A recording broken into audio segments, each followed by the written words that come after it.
Irreverent, entertaining, cool. You're listening to LA Talk Radio.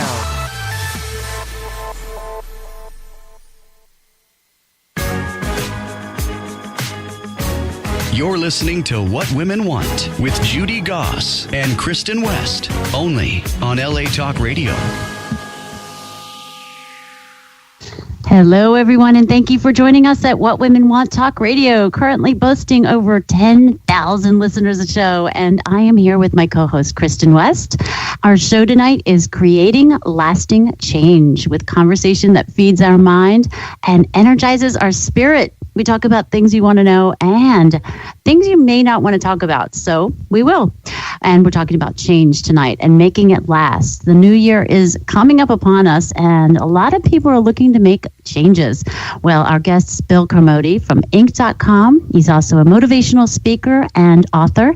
And Kricket Harrison, who wrote Focus on the Finish Line. This is going to be some interesting conversation. I can see you may have met Kricket at our What Women Want Networking National Conference last month as one of our leading presenters. And I can't wait to talk to these two about not only how we can properly create change in our lives, but how to make it stick around for a while. We are so close to our 1 million download mark of our show. So to celebrate, we're going to pick a random subscriber on YouTube. So you got to subscribe to us on YouTube to enter and win a beautiful pair of earrings by Alzarina Jewelry. So get on over to YouTube and subscribe, and we will announce the winner on next week's show. And also, you can listen to our replays, of course, on iTunes and Google Play. You will be so happy you did. And to make you even more happy tonight, get the book Joy, Joy, Joy by Ellen Wood, award-winning author of Think and Grow Young. She tells how to relieve stress, anxiety, and reverse memory loss. Yes, she actually did this to herself.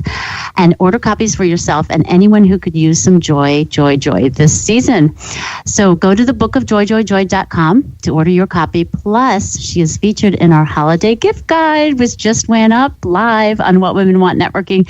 And she's featured this year, and you can see her link there if you want to find out more.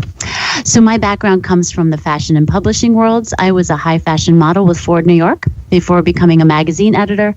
And then after that, I went right back to the front of the camera as a TV host and regular contributor on NBC and Fox. I founded the company What Women Want Networking 6 years ago. We have several regional chapters spanning from coast to coast. And I'm also a St. Martin's Press author, writer for New York Lifestyles magazine, and the mom of teenage twin girls. And if you want to meet me in person, I will be at the Powerful Living Experience Conference in Orlando, Florida in January with David Bear. He's an up-and-coming Tony Robbins. I have a deep discount coupon code before you do, though, so just email me through the website at whatwomenwantradio.com for more details and let me know you're attending. Our listeners get 80% off, believe it or not. And my co-host Kristin is here with me if I ever stop talking this evening to tell you about her exciting career these days. She's walking all over red carpets all around the country and winning awards for acting, producing, and screenwriting. Kristin. Hi, Judy. You know, it's been a whirlwind season. I just wrapped up a screenplay called Likeness, and it won an award at Fantastic Horror Film Festival, which is run by our good friend Joanne Thomas. And I just got the first stills out from The Spirit Room, which is coming to film festival soon. I'm hoping that Ooh, how exciting. I know, right? I'm hoping that movie's going to make a big splash in 2018. And The Lich by James Balsamo is in post-production right now. And I'm hoping that's going to be a really big thrill for audiences as well. I'm really excited. I'm looking forward to stuff in 2018. I'm already excited.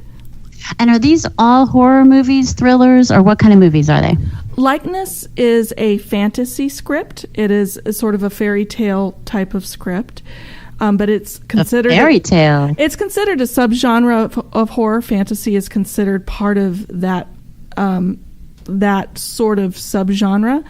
The Lich is a horror comedy, and so you laugh and you get killed in the movie. And then, or get killed while you're laughing. Exactly. And The Spirit Room is a horror movie, but I would add that there are some comedic elements to it, but I wouldn't call it a horror comedy. Well, I love just following you around on Instagram and Facebook and all over the place and looking at you, winning all these awards and being such a success. It's really exciting. So congratulations. Well, thank you. Of course. I appreciate it. Yeah, absolutely. And we're grateful to have another sponsor of our show tonight, Mackay Skincare. Natural body essentials gentle to your skin and the environment. From body lotion to bubble bath, their coconut vanilla scent is the perfect gift for anyone you know. Mackay makes safe and environmentally friendly products from their family to yours. So go to MackayCares.com. It's MAKAI cares.com. Their stuff is great. Love it. All right, let's get on our first guest, Bill Carmody, who has lifted my social media up into dimensions in the past week that I never thought possible with the promotion of this show. So thank you for that, Bill. Bill's a professional leadership coach, published author, and an internationally recognized keynote speaker. He founded 2 top-ranking marketing agencies, including TrayPoint, which was ranked the 83rd fastest-growing private company in New York by Inc. magazine. Now you know why my Twitter was on fire this week. The purpose of Bill's life is to be an inspirational leader who solves problems and creates breakthroughs for himself and others. Welcome to the show, Bill. Thank you so much for having me. Oh my gosh, it's our pleasure. From your intro, it sounds like you're in the process of making a lot of changes. Isn't that right? Yes, I love lasting change. That's why I want to talk about it. I love it. So let's start with your marketing agencies. Now, you've been in the business 23 years, correct? Yes, that's correct. And in reading your website, traypoint.com, it is, right? Correct? Yes. You have some really high-profile people with testimonials on your site. I was very impressed. Well, thank you very much. Well, I guess to be one of the top 83 businesses in New York, which has like millions of businesses, you gotta be doing something right. Well, so I think what's really interesting for me is that I love what I do. I've been very passionate. I actually got to build some of the very first commercial websites for AT&T, MasterCard, CBS, and Coors Company back in 1994 when there was only 50,000 websites in existence. And you were 6? The very first commercial ones. Exactly. No, I was 21 years old, actually. It was the first real job out of college. I was super excited. 34th hire at Moda Media. It was a really, really fun time. I got to put MasterCard's very first banner ad on the web. It was great. It was fun. That is exciting. I mean, to get those kind of chances at such a young age, my gosh. Now, were you based in New York City at that point? No, I was in Westport, Connecticut, so not too far. Okay. But I had moved originally from Santa Rosa, California, and I moved out to go to school in Boston. And so my first job, I dropped down from Boston to Westport, and that was where I started. And then migrated to New York City. My next job was at Ogilvy and Mather, so I was just sort of heading my way to the city, and then I sort of stayed and dropped anchor there. Well, no wonder you created such successful marketing agencies with this type of background. I mean, that's incredible.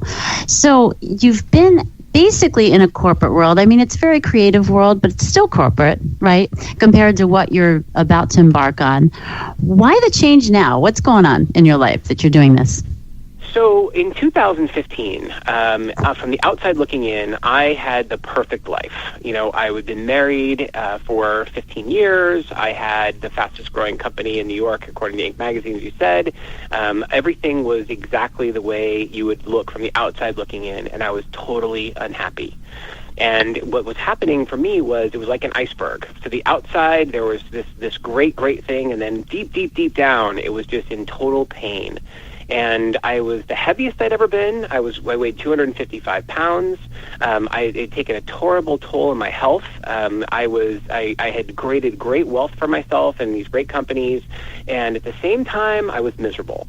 And so I realized that it was partly because when I was doing all this work for these Fortune 100 companies, it really didn't matter to anyone or any even the entity itself. I would do all these amazing things, and then at the end of the day, it was like, okay, now what have you done for me lately? And I realized like it wasn't really feeding me, and I was sort of like, okay, well, I have to do something different. I have to do something that's really going to really serve my life's purpose. And the hamster on a wheel syndrome, eh? Yes, and that's exactly right. And I felt like, because I had not really well defined what my life purpose was, I was soul searching. And I guess you could easily call it a midlife crisis. It was probably, I was over my, it was 43s, right? So it was at the point where I was sort of looking at what's the next thing and what am I going to do. But really what it came down to is that I just wanted to be happy, and I wanted to be in a place where I felt like what I was doing had meaning and had purpose. And what I found was there were three things that really gave me meaning and purpose. The first was anytime I was on stage, public speaking, I loved it. The time stood still. I was able to sort of feel like I was transferring a wealth of knowledge and creativity and passion, and all of that was coming through. So I love that. And then I would love writing, writing for ink. I've been doing that for a while, and I was doing all kinds of writing assignments. I wrote one book, and I was working on another one, and basically all these things really came through, and I could tell that this was something that was really important. And then I got into coaching. And that third part was just the third leg of the stool. Understanding how to do leadership coaching just unleashed me. And it was one of those things where I really felt that I was constantly making a difference in people's lives. And so those things together was my ultimate trifecta. And that was really like, boom, I know that I'm doing what I'm supposed to be doing. I love that. Now, you kind of glossed over and I'm writing another book. Wait, hold on there, back up. What's your first book called? Okay, so my first book was called Online Promotions. It was published by Wiley, and the focus of the book was a crossing of the chasm between people who were trying to understand promotional marketing and those people who are understanding digital and sort of putting those two things together. I was a very early pioneer in some of the early sweepstakes contest games work. Before there was an e-prize, before there was a promotions.com, I started at a company called Marden Kane. They were the inventors of the scratch-off ticket, and so I wrote this book to really help people understand how to run sweepstakes contest games and then do them digitally. And it was great. It was extremely well received. It was wonderful. And your next book? Millionaire. So what I really I like that title. About. Yes, thank you. What I love about it is USA Today put out a report that said that over 50% of Americans today could not come up with $400 in an emergency, whether that's a medical emergency, a car emergency, any type of emergency, $400. Geez, I just asked my friends. Right, but that's my point, right? These people don't even have that. It's hitting them up. There's so many people that are living hand to mouth. And at first I thought this was just about poverty, right? I thought it was about if you have a lower wage. But as I dug in and really realized there is this dichotomy between people who understand how to save and invest and basically invest in themselves and become wealthy, and this other side of the coin where it's basically people living hand to mouth and they spend more or what they make, and you can be making $200,000-$300,000 a year and be broke. And so it was like, if I can just help. So my mission is to help 1 million people become millionaires in the next 5 years. And so that's the passionate path that I'm trailblazing on right now. Okay, so Lucy Brummett just tweeted, and she was excited about that hamster wheel thing, and I think she'd love you to make her a millionaire also. But besides that, she, I think that really resonates with people because it's such a popular feeling. I had it myself. I had such an exciting job as a magazine editor, and every day going to this fancy office, and even working for Cosmopolitan, and then more magazines, and really working with the top of the heap in PR and all that. And I'm getting a little off topic here, but when Lucy, tweeted that, it went back to my days in corporate where I felt like I was a prisoner chained to a desk. Okay. So now here's the topic of our show, right? Creating lasting change. Yeah. And I just don't know sometimes when people want to change, after they do, how we can kind of grip onto it and really, solidify it in a way, right? So one of my favorite quotes, and I don't know that it's attributed to Tony Robbins, but I first heard it at a Tony Robbins event, was, you don't should all over yourself, right? This is exactly what happens when people take the change that isn't lasting. They say, I should do this, I should do that, this is what I should do, right? And what ends up happening is that essentially when you overwhelm yourself with shoulds, you eventually get back to your center. And so you essentially, you ignore it. So anybody, here's what's going to happen, right? Come January 1, everyone's going to make December 31st, people are going to make all these New Year's resolutions. Statistically, 90% or more of those New Year's resolutions will be ended and done by January 15th. January 15th. So 2 weeks later, they're done. And at best, the people that are most other folks will then go through at least the month of January, but that's it. This is where gym memberships pop. This is where basically everybody's losing that first 5 to 10 pounds that they put on during the holidays, and then it's all right back to the way it was. So whether it's wealth, whether it's health, whether it's relationships, that wheel that you're talking about comes from this idea that I should do something different. And unless it's a must, unless it's a, here's my why, I must do this because of this reason, when you get really deep with your why, then you can make that transformation. Up until that point, it's a should. And as long as it's a should, you're going to go right back to where you were. Does that make sense? It does, Bill. It's Kristin here. I wanted to know, what's the biggest factor in sustaining change? How do we keep it going? Sure. So the biggest factor is to get leverage on the pain of staying the course. So I don't care what the topic is. We can talk about anything you want tonight. But at the end of the day, well, the very first thing that has to happen is... We can't talk about anything we want because the topic is creating lasting change, Bill. Yes, but in what? In what? Creating lasting change in your love life, creating lasting change in your health, creating lasting change in your career. So that's what I mean by talk about anything. We're talking about creating lasting change. But yeah, exactly.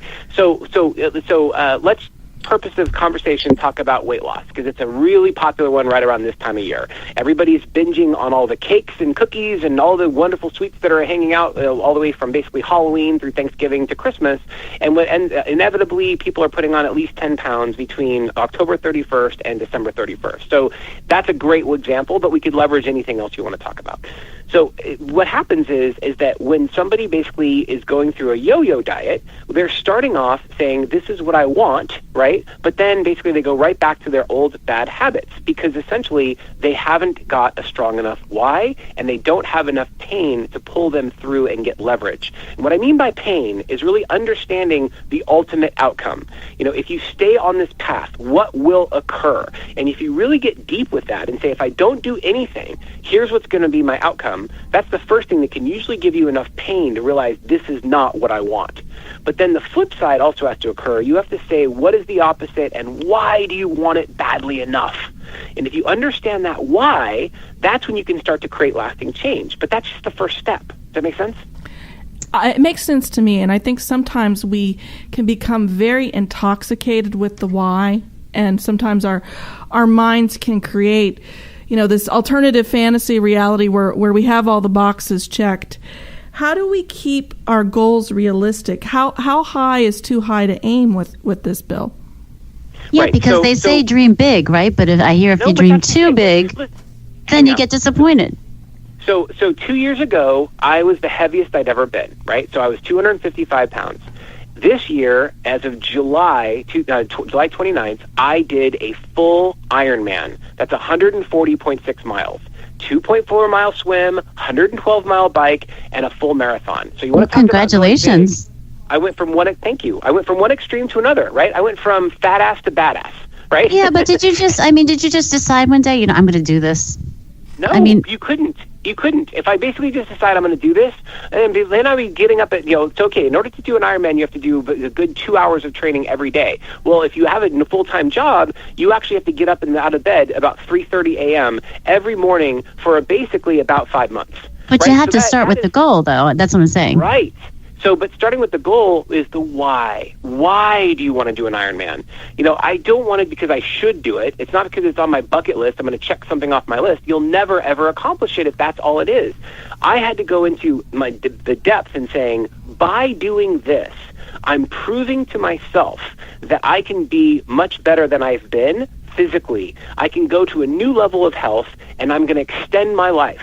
By basically dropping the pounds and focusing on this outcome, I know that I'm going to extend my life pretty significantly, because by dropping 50 pounds, which is what I accomplished, and having this amazing health routine that's going to take me through, I'm going to be able to make sustainable change that I'll never go back to my old ways. Right? So to answer your question, Kristin, this was about defining the problem in solvable terms, right? And specifically what that means is understanding, how can I make this different? So if I have my why, I now have to be able to take what is the problem that's prohibiting me from getting to where I want to go and define it in a solvable term. Because if I can do that, then it's easy. We get overwhelmed with all the things you can do and all the things you should do. And so instead, I want to really make it simple. These are only the things I have to change in order for me to make it lasting. No one's going to stay on a diet if it's restrictive. I can't do this, I can't do that, I can't do this. No, we don't want that. We want rich, full lives. So instead, I've got to turn it around, and I've got to be able to say, here are the small things that are going to make a huge difference if I'm consistent with them. Now, I think you have an incredible amount of candor, especially even with yourself, to realize, I'm in pain. I need to make a change. Are there more subtle signs for a person that may not be as upfront with themselves as you are, that they may be heading down a wrong path and really need to make a radical readjustment? Sure. I think my question would be, how's your happy? If you're not happy and you're miserable, so I meet a lot of people and they tell me I'm depressed. Or if you're an entrepreneur, you never admit to depression, you say I'm stressed out. It's the same thing, right? Basically, you are feeling ragged, and basically you're like, I don't know what to do because I'm feeling overwhelmed, I'm feeling stressed out. Or if some people there basically are more in touch with their feelings, they'll say I'm feeling totally depressed. What you start to realize is that those are all the signs of unhappiness. And usually when you're unhappy, it's because you're focusing on what's not. Here's who I am, and I'm not the thing that I want to be. And the more you focus, where focus goes, energy flows, right? So if I focus on being unhappy, guess what? I become more unhappy. If I continue to focus on it and focus on it and focus on it, then it's basically going to be my outcome. So we have to flip that around and say, okay, well, to be happy, what is it that I want? What is it that I need? And that's the thing. It's like we can either be managers of our circumstances or we can live a legendary life. To live a legendary life, it's just designing exactly the outcome that you want to see. So instead of putting together New Year's resolutions of don't do this, don't do that, I shouldn't do this, I shouldn't do that, design your life. Next year at this time, 12 months from now, here are all the things I have accomplished. Have, not might or should, but here's what I have accomplished. And by basically sort of future pacing exactly what you want to accomplish, you can then design all the steps to get there. And when you get excited and you celebrate your win before you've even accomplished it, then you're all passionate about doing it. It's like, this is a foregone conclusion. I will do this. Not I should, but I must for this reason. I know what you're doing. What am I doing? You're taking all of your decades of marketing experience and rolling them into your life experience and spitting it out on the stage. This is brilliant because you have so much expertise in the process, and now it's almost like a light bulb went on and you want to tell everybody about it. That's cool, because what is the problem is the first thing, someone in marketing or even advertising will tell you, we need to solve a problem here and we need to get the message out. And that's pretty cool. I like that. Well, and the thing is, it's more satisfying to me, right? If I sell more of a frozen food product in a grocery store, yeah, I might make some extra bucks, but it doesn't give me lifelong fulfillment. But if I can help somebody basically decide to walk away from smoking for the rest of their life, or I can help a leader be 10 times more effective managing their team than they've ever been, or if I can help somebody drop 50 pounds like I've dropped, or if I can help somebody just figure out exactly how to turn their finances around and become a millionaire in the next 5 years, like these things give me pleasure, and I am absolutely in love with this kind of work. Like at the end of the day, if I sell more cloud services, that's great, but no one cares. But if I can help transform lives, man, not only does that feed me, but it feeds the people that I'm serving. And that's what I want to be from now on, is a servant leader. I love that you found that passion after so many years in corporate, because, people stay in a job like that and think they're fulfilled and never come to a realization where you can help so many people with that. So good for you. That's Thank awesome. you. When's your book coming out? So the book is coming out in the second quarter of 2018. So basically, we'll probably have pre-release copies in March, and we believe the release date will be sometime in April. We're still working through negotiating that with the publisher, but that's around the right time frame. If you go to my website, billcarmody.com, you can sign up either for the newsletter and you'll receive an update as soon as the book is available, and you'll get the first chance to buy it before anybody else has it. I love it. And also Twitter him, because he'll Twitter right back in a second. It's crazy. With so many. You're so busy and so many things you're doing that that you get a response and that type of thing. That's really authentic. And I know you wrote a blog about that too. So that's just, walking your talk. So congratulations. Thank you so much for coming on the show, Bill. Thank you for having me. I really appreciate it. Absolutely. It's our pleasure. And before we introduce the next guest, Kricket Harrison, I'd like to give a shout out to Juliet Regatius from J. Hilburn. Go order the next custom luxury menswear, whenever you need custom luxury menswear, from Juliet Regatius. Now, this is her website. I'm going to spell it because it's a little complicated. It's julietregatius.jhilburn.com. And her name, Juliet, is with one T, and her last name is RAGAISHIS.jhilburn.com. And of course, you can find her on our holiday gift guide on whatwomenwantnetworking.com. I think I've plugged it enough. You should go check it out. It's really awesome. Love it. Okay, Kricket. Kricket Harrison is a professional speaker, coach, and the author of Focus on the Finish Line: 5 Steps to Follow Through and Finally Make Money. She believes that follow through is the key to lasting success. Welcome to the show, Kricket. Thanks so much for having me, Judy and Kristin. I appreciate it. Well, we're so excited to have you today, especially about this important topic. I think that Judy and Bill really segued into it really well, talking about that ever-present New Year's resolution that pops up this time of year. And I had the pleasure of meeting you at the Spirit of Women conference, which was a really big event for those of us that attended. And if you haven't checked it out, learn more about it. But it was so exciting to meet you there.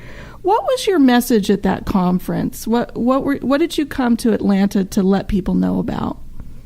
Well, that specific conference, I talked more with those that were business owners, really about messaging, and that was from the business standpoint of, people go into business by themselves typically because they want to. Hopefully it's a choice, and they're trying to create change in their own lives. They're trying to create change in the world. And my talk was about that messaging, and not necessarily marketing messaging, like it goes deeper. It comes from who you are. So what sets you apart is knowing who you are, and that's how you have an effect on things. Otherwise, you're just like everybody else, and you have to be grounded and understand who you are in the work that you do. I think that's so brilliant. I know that Judy and I talk about this a lot with a variety of our guests, that if you don't really have that base and that core of knowing who you really are, then a lot of everything else is just sort of window dressing and dross. And I'm so glad that you brought that up. So, Kricket, how did you become Kricket? I want to know the story of Kricket and what kind of business you're in and all these trails you're blazing, because you've got a lot of hats that you wear. Yeah, so one of these days, Kristin, you're going to have to help me come up with a really good story. So I actually became Kricket when my older brother could not say Kathleen. I was born Kathleen, a very Irish family, and my older brother just couldn't say it, and he called me Kricket, and that stuck. And you can imagine growing up, it was a little rough. There's actually a Facebook post going around right now. Somebody pulled out our old 5th grade soccer team picture, and no joke, the team was the Grasshoppers. So Kricket played on the Grasshoppers. I mean, I was just asking to be made fun of, right? And I spent a lot of time as maybe a young adult going back to Kathleen and trying to, it's a lovely name. I just didn't grow up that way. But I was trying to fit in. And really, that's where a lot of kind of my business drive, I think, came from, was the idea that the more I tried to fit in, the more I shut down who I was. And I needed to stand out and own who I was and be Kricket and not Kathleen. And that's when I kind of started standing my own ground and really started to blossom, for lack of a better word, really started to grow in my business and who I was and what my stand was. Well, I'm glad you're Kricket, because I always remember your name. I don't have to think about it when I tag you on Facebook. So I think that embracing that was a brilliant and beautiful thing to do. Now, I want to ask you, how do you make changes work for you? What's your secret formula to navigating all of those changes in life with the grace and the APOM that you have? So, change. You have so many places with this. So without change, to me, you die. You have to change to move, to grow. We have to change. There's constant flux. The world changes. Just even listening to Bill's conversation, how has the internet changed? How many websites were there when he started versus where they are now? We have to change. We have to be able to move. I think 2 challenges I see are we are I don't know that we're afraid of change so much as we're afraid of failing when we change, of not doing it right. Like, we want to have the answers first. We want to know exactly how it's going to work out. And what I try to get people to do is you have to take the action to see what's going to work. You don't know until you know. You don't know until you try. The other thing that I really see is lack of commitment. It is so easy now for us to just walk away or justify or rationalize things.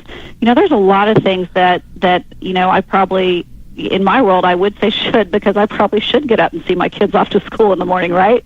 And that's a mom value for me, right? I want to do that as a parent. I want to be there. And yet, if I had my own druthers, I would sleep in. I'm not necessarily an early morning person. What drives me for that decision and the getting up is the commitment I have to that family value, the commitment I have to the effect it has or to the result I want. So even when it's hard and it may not be right, I have to stay committed. And I think when people make goals and make changes, I don't think necessarily the commitment's always there, or they lose sight of the commitment. To Bill's point, they lose sight of the why. Mm-hmm. Well, I always say the why is more than just the end result. It's what's the result of the end result. What does losing weight allow you to do? It allows you to avoid heart disease, hopefully. It allows you more time with your family. It's like, what's the benefit of the benefit? You bring up two really solid points here that I think that we don't always appreciate. First of all, like you said, some people really do prefer the devil they know to the devil they don't, which is what holds them back from making those important changes. And I think you bringing that up is great, and getting it out there in the room. And yes, absolutely. It's so easy to cancel an appointment. It's so easy to overbook yourself. It's so easy not to make the commitments that we really need to make. We've been enabled to do that, and it's sort of now in our culture, I'm too busy for whatever. What can we do to really make the commitments and to hold ourselves more accountable, Kricket? And I think you have to be really clear on the commitments you make.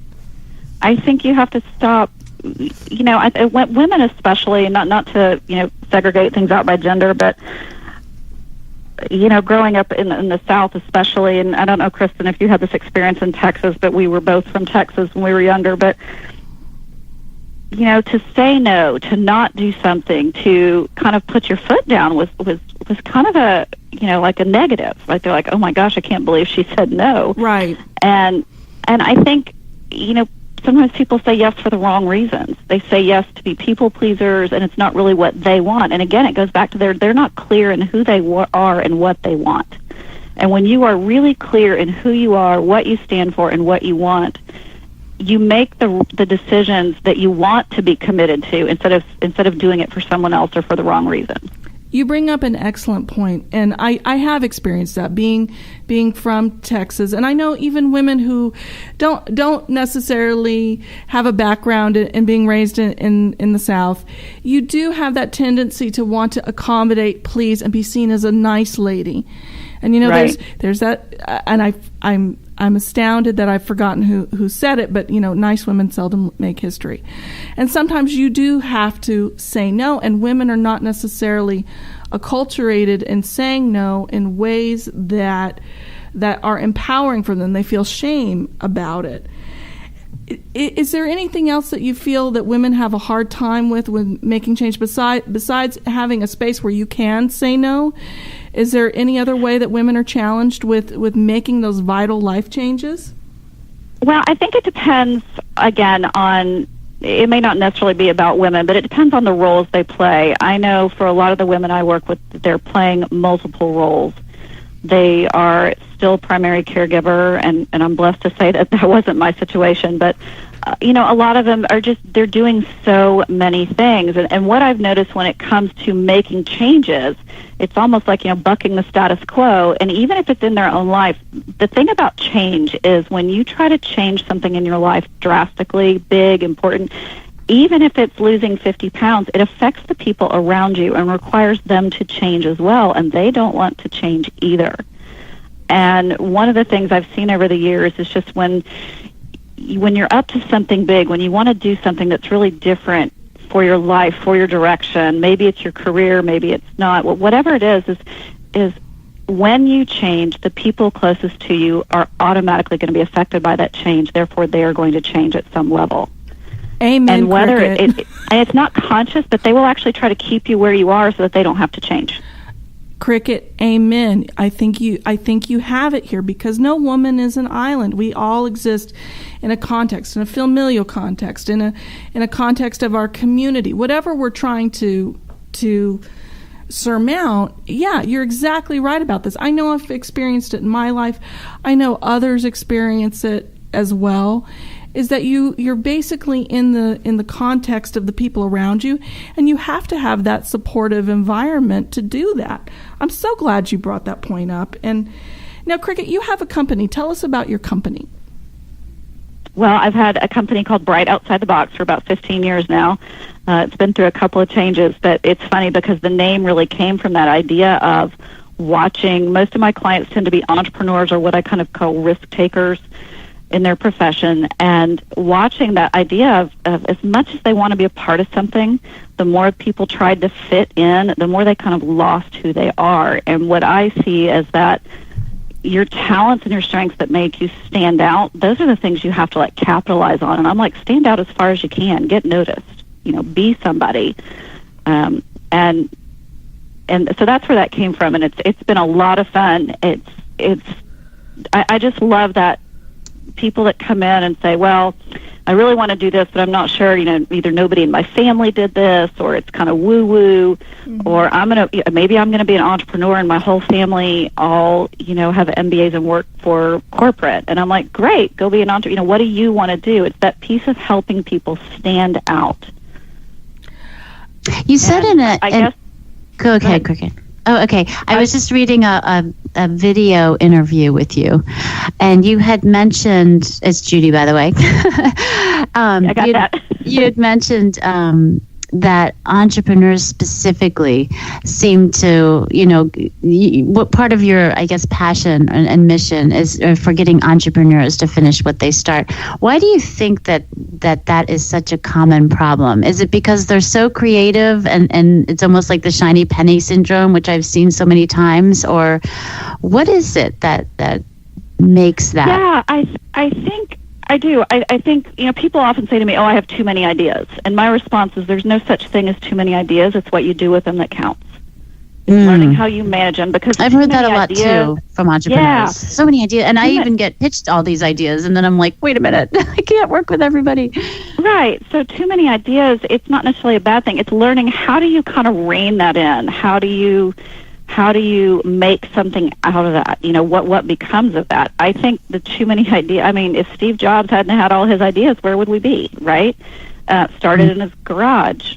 Michael Dell, leaving college at Texas and starting, I think they started in a dorm room, right? These were creative ideas that stimulated their brains. They excited them. And entrepreneurs tend to love that initial excitement, the creative stage, and they tend to get bogged down with the nitty-gritty. And it's kind of like when you meet someone you're in love with or have a crush on, and then either you get married too quick or whatever it is, and the passion kind of dies. Is it something kind of that same feeling? Like people go from new person to new person sometimes because of the excitement of starting a new relationship? Yeah, so it might be the passion dies. It might be that it just settles, and now all of a sudden there's work to do, and it becomes about work. And again, that's where that commitment comes in, right? You've got to be so committed to that end result that you can get through the boring work part. And I just, when I go out, and I've met so many people, I met a brilliant man maybe 2 years ago that had created a video game, or a video game somehow that teaches people how viruses mutate in the body. Like, it's fascinating. He's brilliant. And it's like, how do you get those out into the world, helping these people do the work? Because there are some, I believe, really brilliant things yet to come that I want to see make it. I don't want them to see kind of die halfway through when the excitement wears off. Well, how can you know that a commitment that you make is something that you're most likely going to fulfill? Is there any sign or maybe a warning sign that it's not likely? Well, number one, I think you have to get that excitement about it and make sure you're not kind of chasing the bright, shiny objects and going down rabbit holes. I think the bigger thing there is to make sure that you're surrounded by people that can support you or that can do the tasks you're not good at, and learning to not try to do it all yourself. Everybody has lots of ideas and lots of things they want to do, but we can't do it all. We have to have a team or a support network around us. And, we talked about goals a little bit earlier, and, I have kind of a big philosophy on SMART goals and why they don't work, and it's because there's actually no accountability in them. There's no support structure in them. I can set a goal all day long, but if I'm not accountable to somebody else and I don't have the support structure and the things around me, I see what you mean. Happen. There are a lot of entrepreneurs out there that are just working by themselves. Mm-hmm. Right. They don't have a shareholder to answer to either. Right. Or a boss. Right. It's interesting, and I'm really fascinated, Kricket, with your work with gifted adults and adults that have ADD and ADHD. I remember that the national dialogue about that came when I was school age, but we don't really talk about gifted adults or gifted adults who have ADD. Do you find that they have special challenges making changes, and are they more likely to be entrepreneurs in some way? I think they are more likely to be entrepreneurs these days because there are so many choices out there now, because being an entrepreneur is such kind of a normal thing versus maybe 30 years ago. And I really don't focus on any labels. My whole philosophy, quite honestly, is that everybody should know how they work best. Mm. And, if you think of whether they're ADD or whether they're artsy or creative or innovative, labels and titles don't matter so much as understanding how people think and work. And some people work better by having 2 or 3 things to do. Their brain works better floating between 2 projects, not doing them at the same time. That's a little different. Whereas some people work better with one thing. Just the same way some people focus better with music and some people focus better in quiet. The key is setting yourself up, again, knowing who you are. I always come back to that, and setting yourself up in the environment and whatever else it needs for you to be successful. You're more likely to stay on your path. Right? If I walk in and have a goal of doing something, and even if I'm committed to my goal, but then I don't have the right support system around me and I don't have what I need, I'm more likely to veer off and get distracted or move on to something else. I like so much of what you're saying, because I think as technology progresses and we progress as a society, it's inevitable that people's brains are going to start wiring a little bit differently in response to evolution and just the technology that we have in the palms of our hands. Is there a way that you approach a client about making changes that would be important or beneficial to them? I think part of it comes up in the conversation. Do they want to make the change? Again, much to Bill's point, is the change a should, or is it something they really want to do? If we look at the health conundrum that we've talked about, some people really should lose weight, and you know what? They really probably don't want to, or they would have, right? And yet they need to, for health reasons. Maybe a doctor has said something to them that really you're going to end up with type 2 diabetes or something is going to happen. And even though it is a should and they don't want to, there's a commitment level that they're going to have to make. And sometimes we have to get ourselves past emotional attachment and just do the work.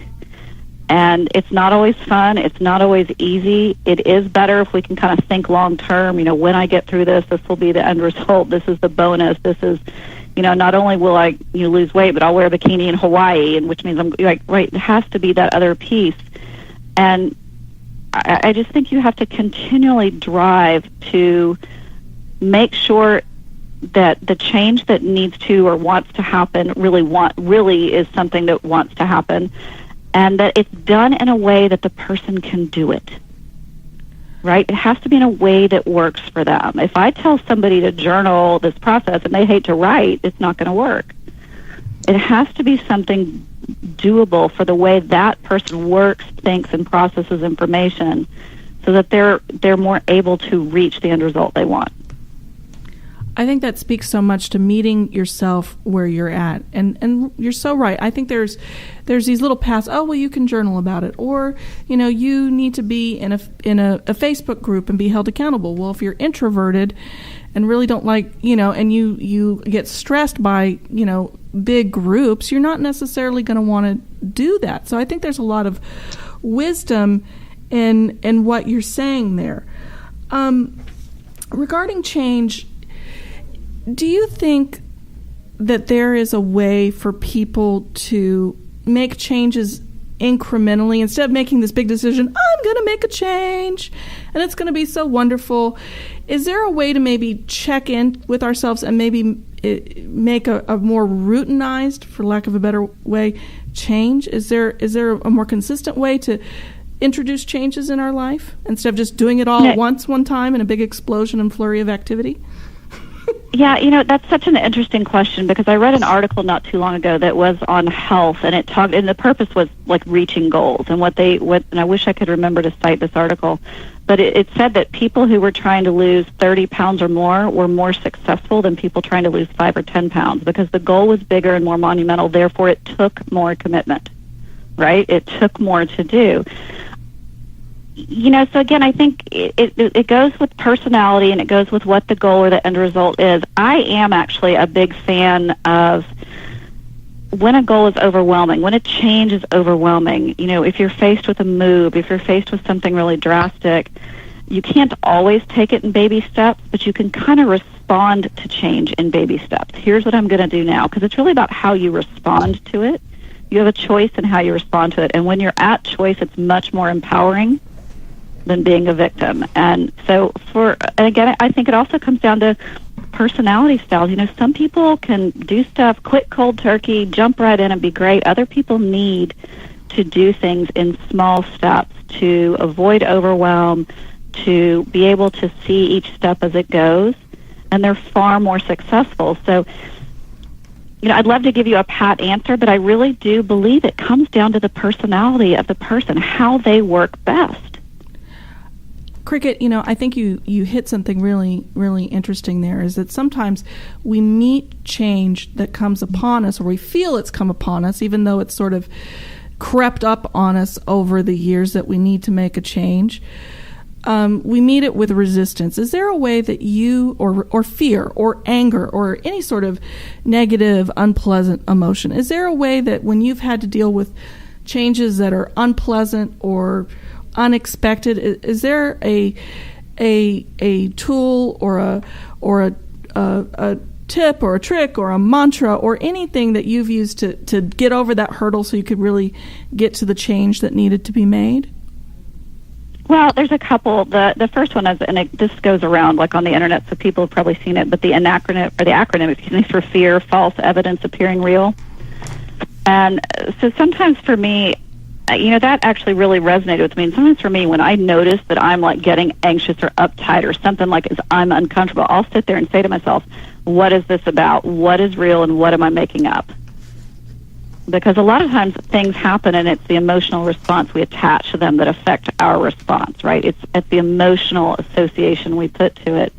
And then there are times, right, when things happen, I'm not beyond a good cry or a yell, and then it's what can I do? Things happen. Life is not always fair. Things happen. What can I do from here? Well, I think that that's really deeply empowering. And yes, you do need to sometimes get the cry or get the yell out there. I think sometimes because we're very verbal, we forget that we store these emotions in our body. We forget that we hold these tensions, and sometimes when we have to dive in, we really have to release some of that before we can get clear and get present enough to deal with what's happening in the moment.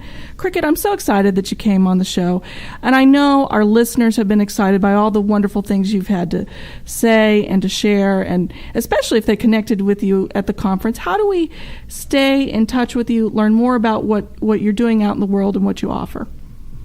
Oh, I'd love that, because we're up to some big changes come the first quarter, so we'll be announcing that in January. My best email right now is info@Bright, BRIGHT, outside the box. And, of course, you can always hit me up on Facebook at Kricket Cody Harrison and at Bright Coach on Twitter. Well, Kricket, thank you so much for coming on the show. And I'm so glad you're Kricket and not Kathleen. I just remember you're just so memorable. And thank you for joining us.